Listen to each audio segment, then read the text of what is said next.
Oh my goodness, what a day. There are some amazing days in motherhood. And then there's pinball days. On pinball days, I feel like I'm a ball in a giant pinball machine. I'm pinging from one demand of my time, then jerked to a completely different type of parenting demand requiring all kinds of ability or knowledge. And it's a game that toggles between requiring restraint of my tongue to requiring proactive intervention. These pinball days are filled with one parenting calisthenic after another, and I don't usually feel equipped for those kind of days. You're listening to the Practically Speaking Mom podcast, the place for an intentional mom to build a strong family. Let's get started with more intentional right now. Pinball parenting is being pinged from one issue to the next, where the issues may be vastly different from one another, usually unexpected, and often require some type of Houdini-level expertise. Now, we mamas, we're always multitasking, throwing in a load of laundry in the washer before heading out to a kid's practice and planning to have a character development talk with them along the drive while the toddler is snacking on a banana in the back seat. That's being a multitasking mom. But pinball parenting? Well, that is when we're being thrown into the unexpected bull ring over here with this issue, and then immediately we're tossed into a game of wipeout over there with another issue. Pinball parenting is all of the unexpected curveballs that require a lot from a mama. It is in these pinball moments that we have to choose either to gloss over the issue and just get by, or stop what we're doing and dive into the moment fully engaged with our heart and our mind as well. Now, I know this sounds really hard to do, but I want to encourage you to be reluctant to head into robotic autopilot mode with your kids.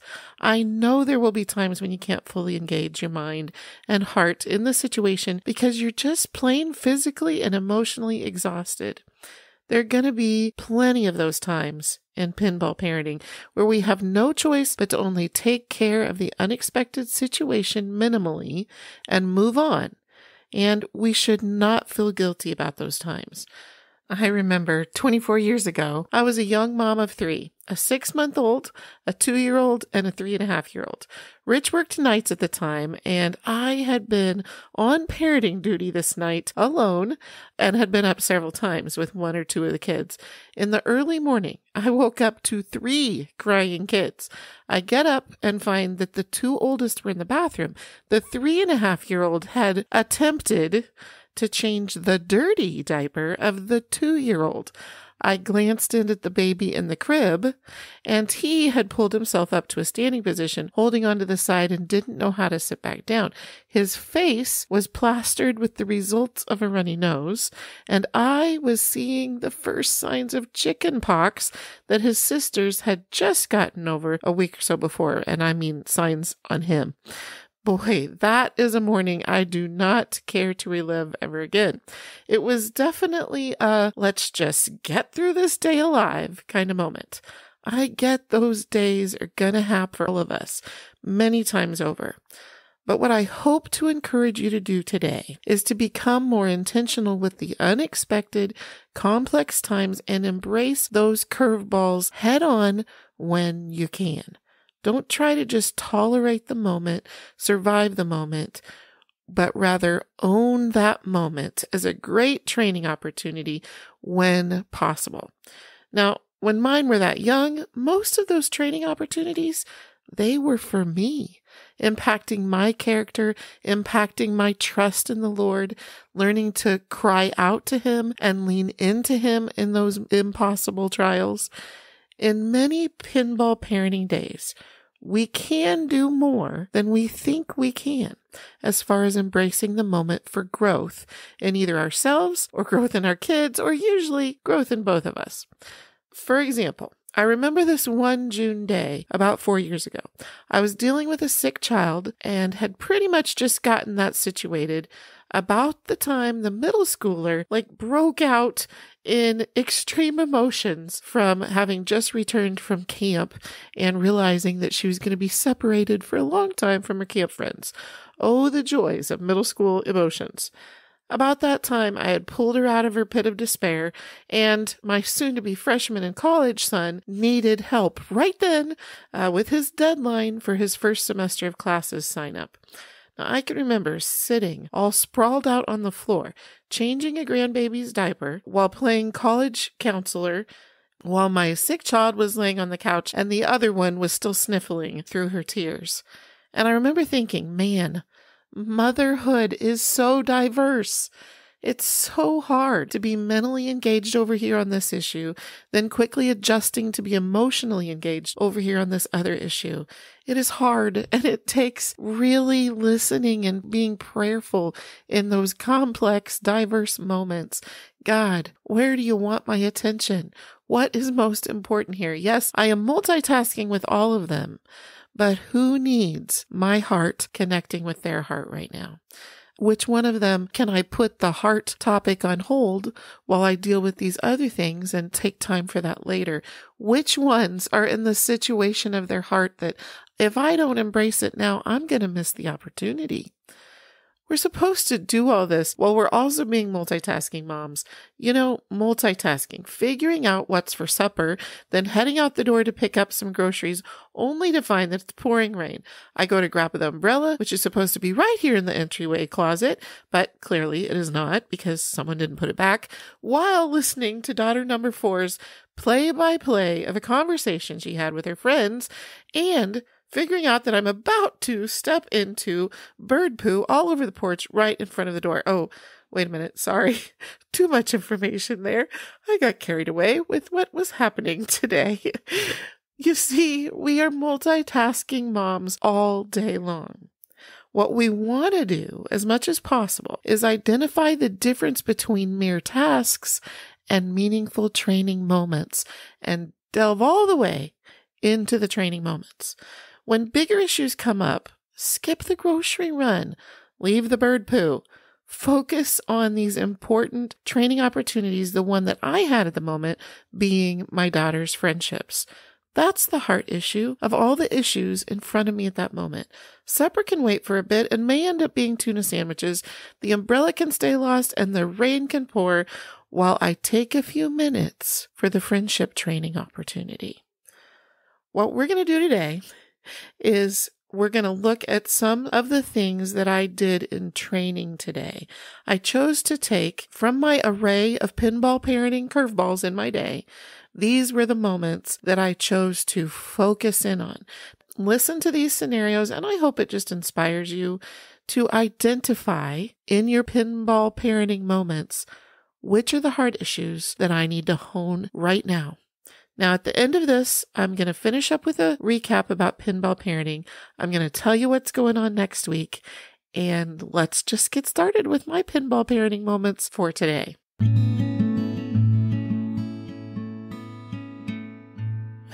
All right, the first thing. With one of my kids, I've been working on them getting up on time, right?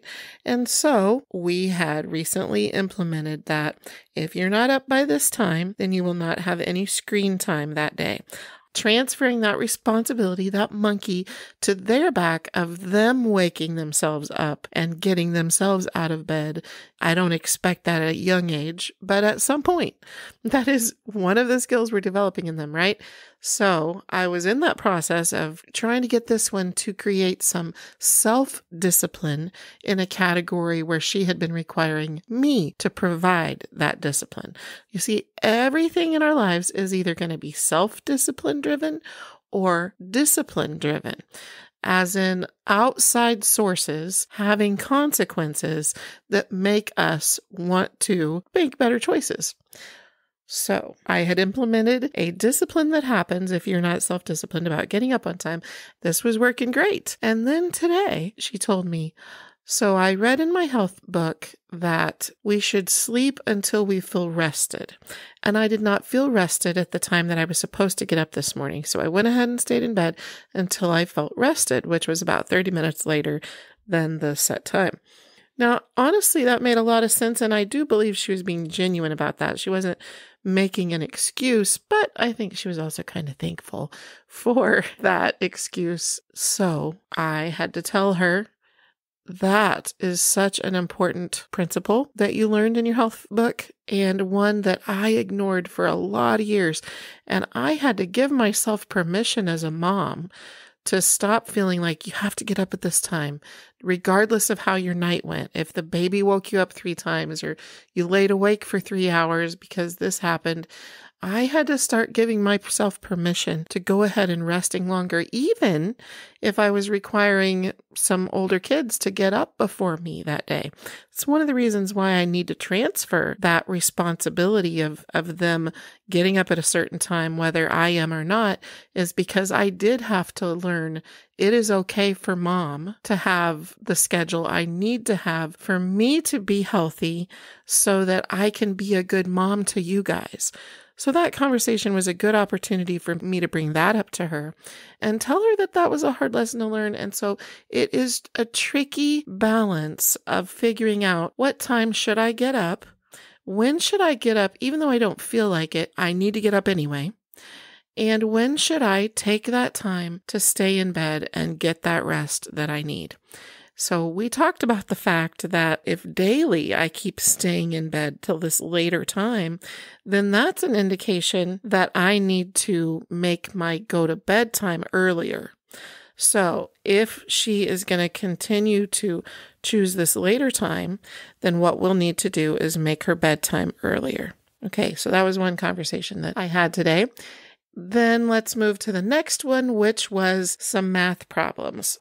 I homeschool, and I know lots of my listeners do not homeschool.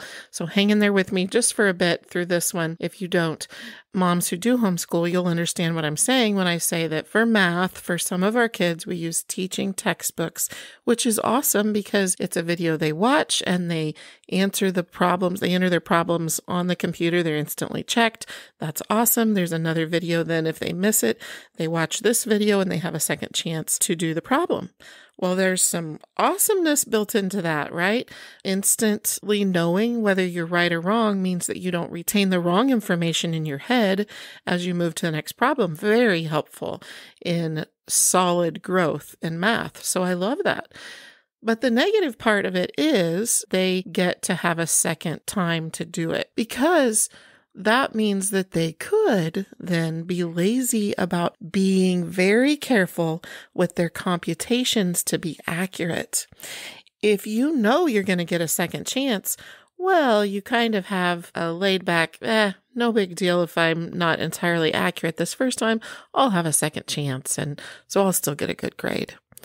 So because of that negative of the second chance, I require that for any problems that they miss, at the end of their assignment, they come to me and we go over every one that they missed, even ones that they know why they missed it. And it was a really basic thing, like maybe they carried a digit and then forgot to add it in, and they know that they made that mistake, right? I don't care what mistake they made, whether it's an accidental one from a just not being careful, or whether they didn't understand any of those and anything in between.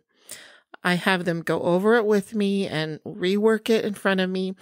The reason for that is because, and I had to explain this to my daughter today when we were doing this, one thing I'm doing is watching for, do I see any ongoing issue with some particular type of math problem?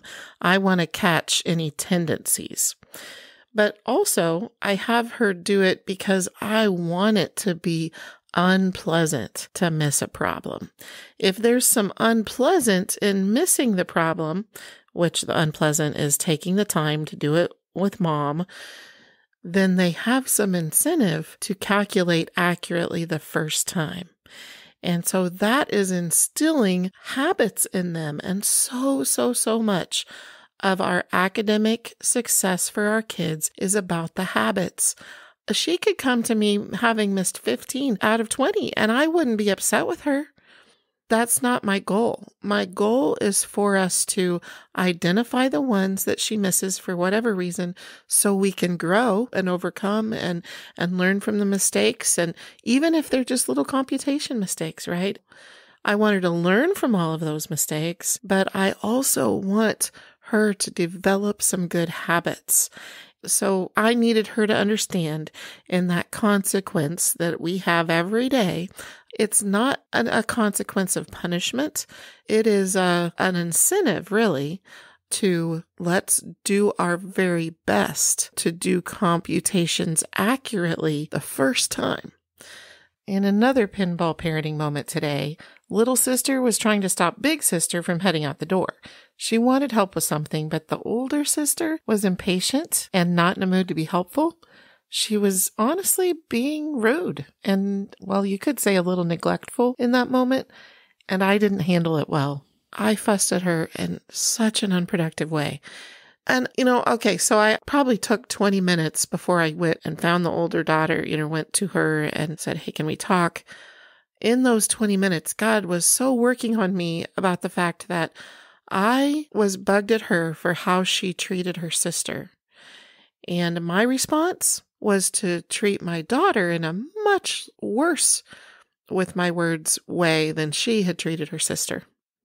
So how ridiculous is that? What a double standard that I was having in that situation. And I really needed to repent to her and apologize to her and let her see how I was not okay with the things that I had said. Because I was like, well, clearly you want to get out of this room. So go on, just get out of this room.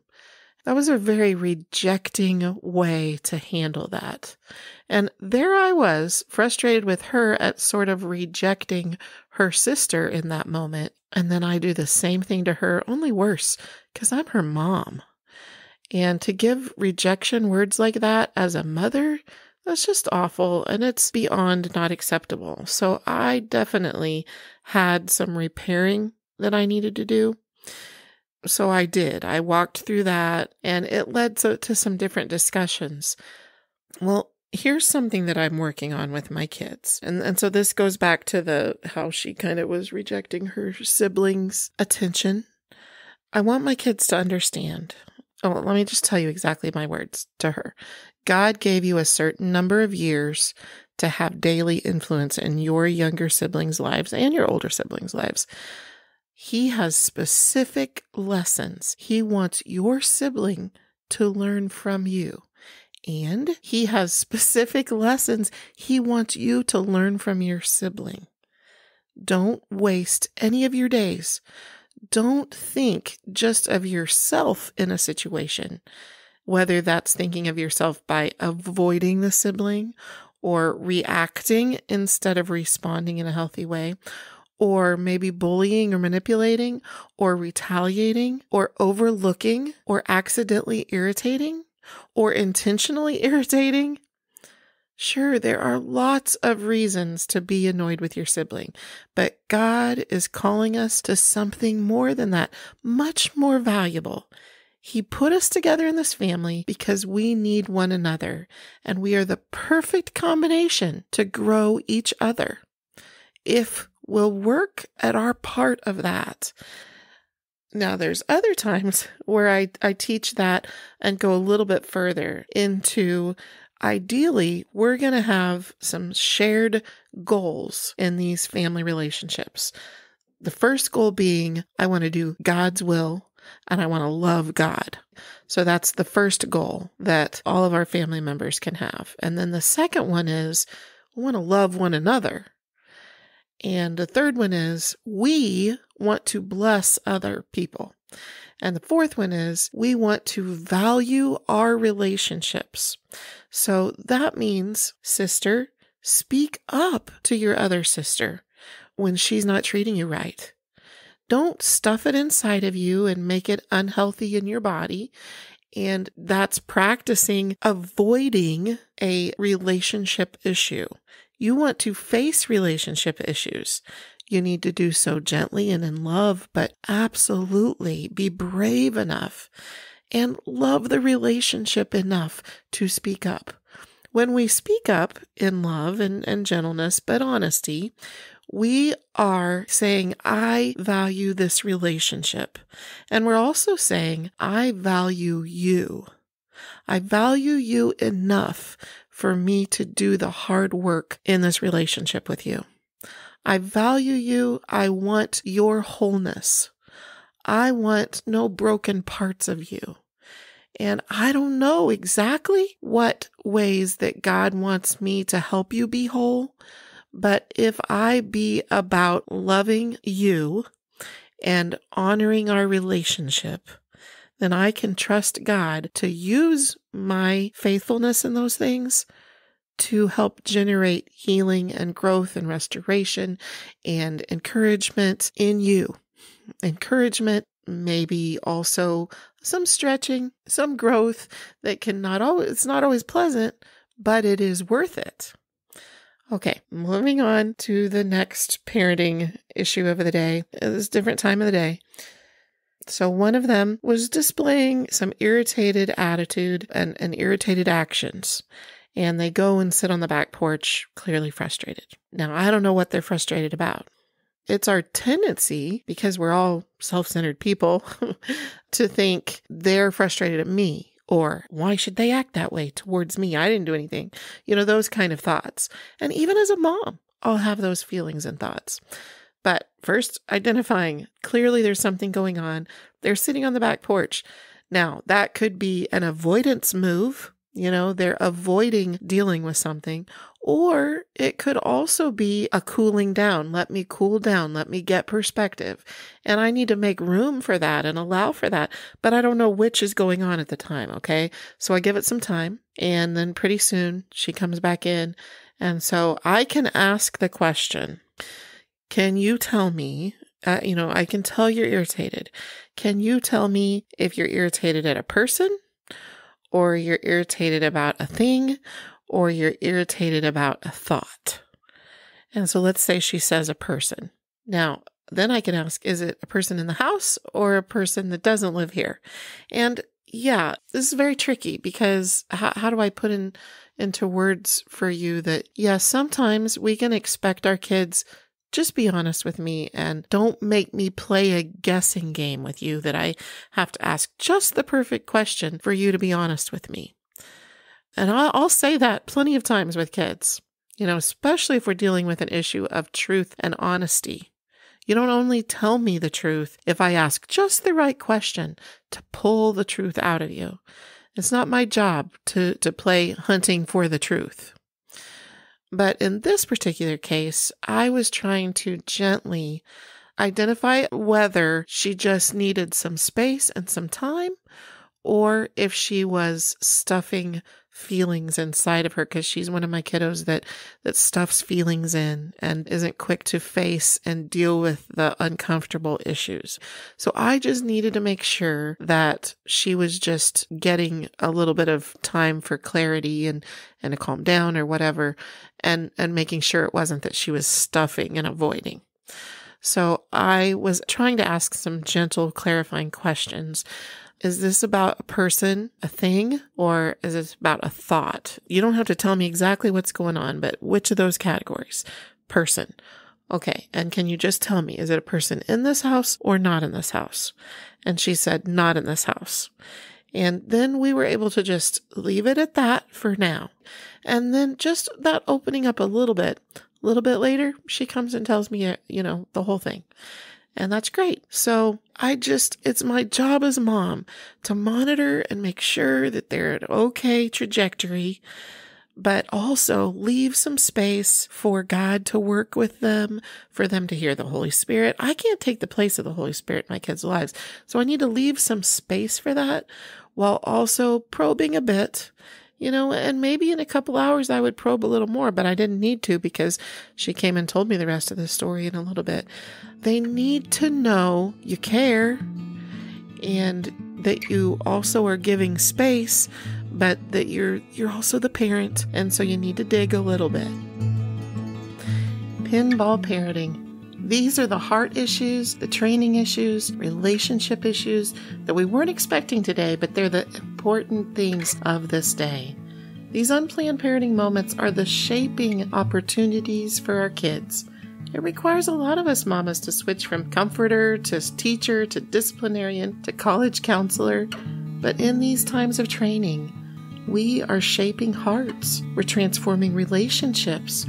We're impacting habits. and we're really affecting the future of our kids. It's worth it. You might need a helmet and some safety gear while you're in that game of pinball.